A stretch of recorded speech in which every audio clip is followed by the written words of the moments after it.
শাকিব খানের লাস্ট কয়েকটা মুভি দেখে যদি মনে হয় যে বস একদম ফর্মে চলে আসছে, তাহলে প্রিন্স দেখলে আপনারা বুঝবেন ফর্ম থাকা আর রাইট মুভি চুজ করা এক জিনিস না। ওয়েট ওয়েট ওয়েট, আমাকে গালি দেওয়ার আগে ভিডিওটা শেষ পর্যন্ত দেখুন। Hello guys, welcome to my YouTube channel. তো আজকে আমরা কথা বলবো Prince once upon A time in Dhaka নিয়ে। ঈদ রিলিজ, অ্যারাউন্ড 20 কোটি বাজেট, আর অবভিয়াসলি শাকিব খানের গ্যাংস্টার রোল। এক্সপেকটেশন ছিল স্কাই হাই, কিন্তু টিজার দেখে এক্সপেকটেশন আবার নিচে নেমে গেছিল, কারণ ভিএফএক্স এর অবস্থা ছিল খুবই করুণ। অনেস্টলি বলতে গেলে তুফান বরবাদ তাণ্ডবের পর এইটা ছিল শাকিব খানের সবচেয়ে ওর্স্ট মুভি।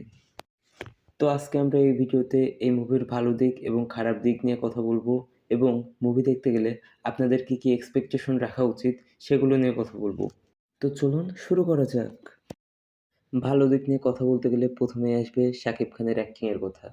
সে নিজের বেস্ট ট্রাই করছে, অ্যাক্টিং ওয়াইজ তার কোনো ইস্যু নাই, কিন্তু প্রবলেম হলো স্ক্রিপ্টটাকে কোনোভাবেই সাপোর্ট করে নাই, আর বাজে ভিএফএক্সের কারণে তার প্রেজেন্সটা খুবই বাজে লেগেছে।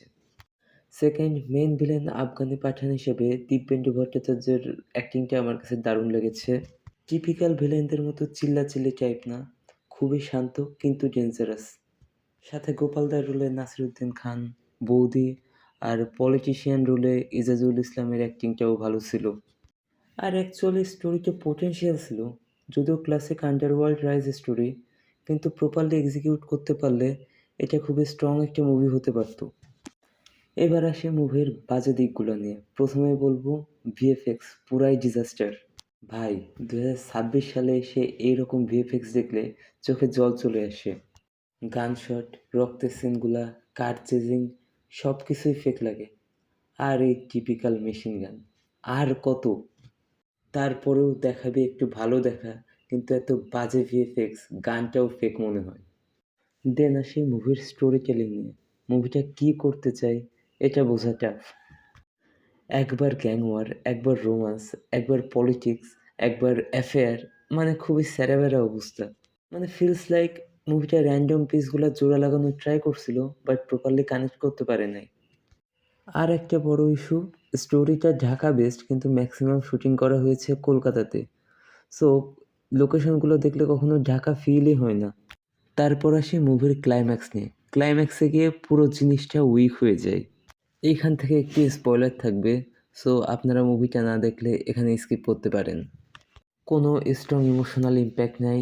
মাকে নিয়ে লাস্টে একটি ইমোশনাল অ্যাঙ্গেল ক্রিয়েট করার ট্রাই করছিল, বাট ওটাও প্রপারলি হিট করে নাই।